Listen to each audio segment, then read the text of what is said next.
Hey guys, it's Craig from Paramount coming to you again with another education video. This is actually our last education video when we talk about investments, but we'll have some more in the future, other topics to discuss. But today I want to talk about fixed income. What is it and why is it important to potentially have it in your portfolio?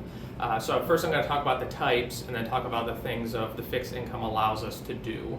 So the different types of fixed income are money market accounts, so this could be through a bank, for example, or type of cash investment where you're earning a higher interest rate than a normal savings account.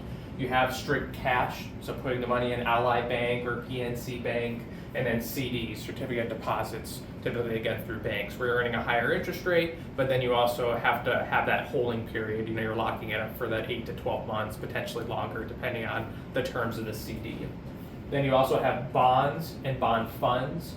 Bonds are like individual investments. Actually, in one of our videos, we talked about what it is, but to kind of summarize, it's a debt instrument. You're lending a company, $1,000. That company's paying you a certain interest, and then at the end of the bond period, you get your original $1,000 back. A bond fund, it's actually not just buying one bond. You're buying, 1,000 bonds inside of one investment, so mutual fund, but we just call them bond funds. And then technically dividends are part of equities, like stocks and everything like that. But I wanted to lump it in with the fixed income because there are some larger companies that do pay consistent dividends. So a dividend is when a company's profitable.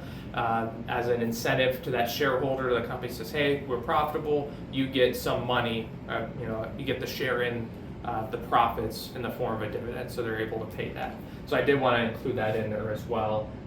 But with dividends, they're not always necessarily guaranteed. If a company is not profitable, they can always slash their dividends, so you may not get that check. But I did want to include it in there because there are some ways that you can actually build a portfolio out that pays you like a consistent income stream to help you cover your normal bills. So a lot of times people say, I want to start investing, and you want to have a well-diversified portfolio to help mitigate or lower the risk when the market's a little crazy.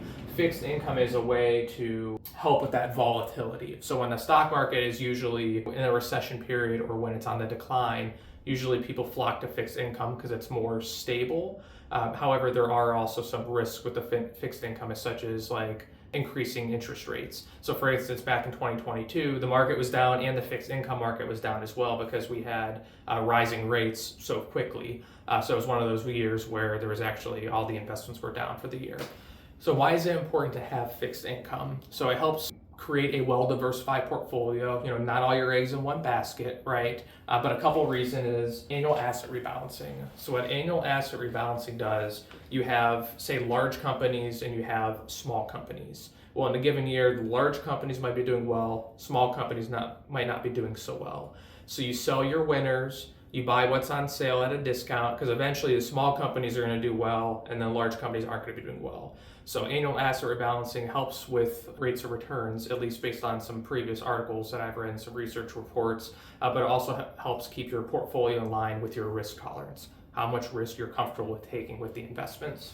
With the risk tolerance, you also have the volatility. When a stock market's volatile, it's going up and it's going down because of maybe the earnings or whatever it is, just the season or the normal business trends. Fixed income is usually a way or a place to experience less volatility. And then lastly, withdrawals. At least for us at Paramount, we like to do, for our retirees, we like to try to focus on like the bucket method. So we have the short-term bucket, which is like 1 to 5 years, midterm is 5 to 10, long-term is 10 plus years. I actually did a video about this previously, but we like to hold short or fixed income investments in our short-term bucket because we need it. We're going to be taking money out of it for spending. So we want to make sure that there's as little risk as possible with that because we want it to be there when we need it. Thanks for watching, guys, and let's find out what we can build together.